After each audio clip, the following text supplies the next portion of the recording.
Welcome back to Teshkid FX for another price prediction update, and in this video I'll be giving you a price prediction update on Quant, whose current price stands at the $121.8 mark, and here on TradingView the market is up by 2.35%. And in this video I want to give you the short-term scenarios that can play out, and also give you reasons as to why I think the $130.8 mark is my next target area here on the Quant chart. So make sure that you stick around till the end of the video, and I want to kickstart my analysis here on the 1 hour chart, giving you the short-term scenarios that I expect to play out before I jump to the 4 hour chart to give you the long-term scenarios. And getting into it, you can see that Quant gave us a low at around the $94.4 mark, and after making that low we have been seeing a very nice bounce to the upper side, which I believe has been obeying the Elliot wave structures, and we can have that as the first wave to the upper side, then a wave 2, then I believe we are in the formation of this wave 3, then expect a wave 4, and then continue pushing higher in a wave 5 to complete a higher Elliot wave count 1 to the upper side. And in this movement right here, after seeing the formation of that first wave, we saw a very nice retracement over here in the formation of a wave 2, and I believe we have seen the low for that wave 2 over here, and right now we're in the formation of this wave 3 to the upper side, which is an impulsive wave, and because of its impulsive nature we also expect to see fractal waves in formation within that wave 3 to the upper side, and I believe we are seeing such a structure right here, having this as the first wave to the upper side, then we have seen the formation of a wave 2, then right now we're in the formation of a wave 3, then expect a wave 4, and then continue pushing higher in a wave 5 to complete the formation of this wave 3 to the upper side, and giving you a minimum target area to the upper side, and also the reasons as to why I think the $130.8 mark is my next target area here on the Quant chart, using the trend based Fibonacci,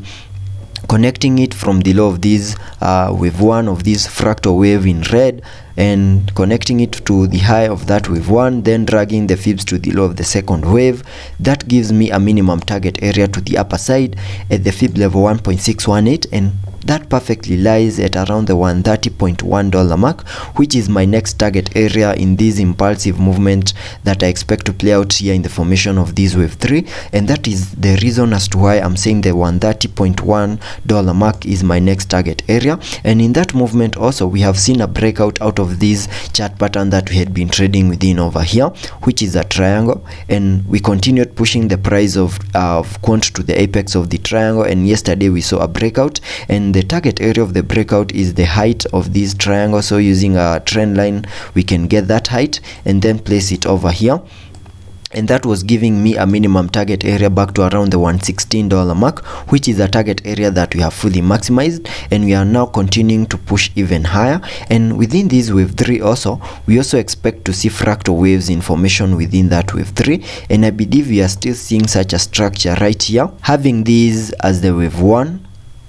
then a wave 2, then this is a wave 3, and that is fully supported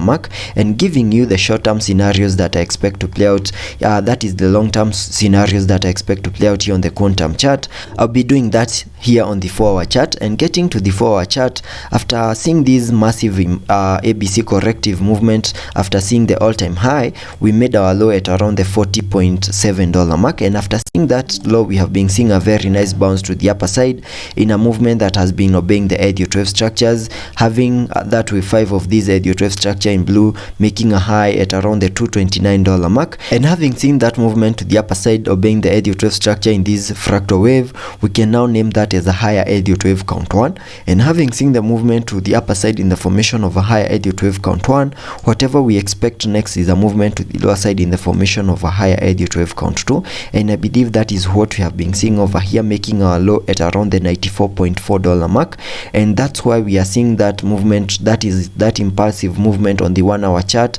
in the formation of a higher Elliot wave count 3, because that is what we expect after seeing the formation of a higher Elliot wave count 2. And getting back to the 1 hour chart, Since we might have started that impulsive movement to the upper side in the formation of these higher Elliott wave count 3, that's the reason as to why we are seeing these Elliott wave structures, which represent the fractal waves that are expecting the formation of that higher Elliott wave count 3. And in the formation of these higher Elliott wave count 3, we can also sketch out another target area to the upper side in the formation of these wave 3 right here in yellow. And I just need to connect the Fibonacci's from the low of the first wave down there to the high of the wave 1, then dragging the fibs to the low of the second wave, and that gives me a minimum target area at the fib level 1.618, and that is at around the $150.5 mark. And also taking a look at the indicators here on the 1 hour chart to see what movements will be supported. Here on the RSI we are trading at around the 74 mark, meaning we are in the overbought region, and there are chances that we might not continue pushing higher, since on the RSI we don't have much of room for us to continue pushing higher, that is support any movements to the upper side. Also taking a look at the MACD. Here on the MACD we have printed a bullish cross, and we are at the moment we are seeing a bit of a decrease in the buying momentum here on the MACD, and soon maybe we might be able to print a bearish cross. So let's be patient and see how that plays out, and I'll keep you updated.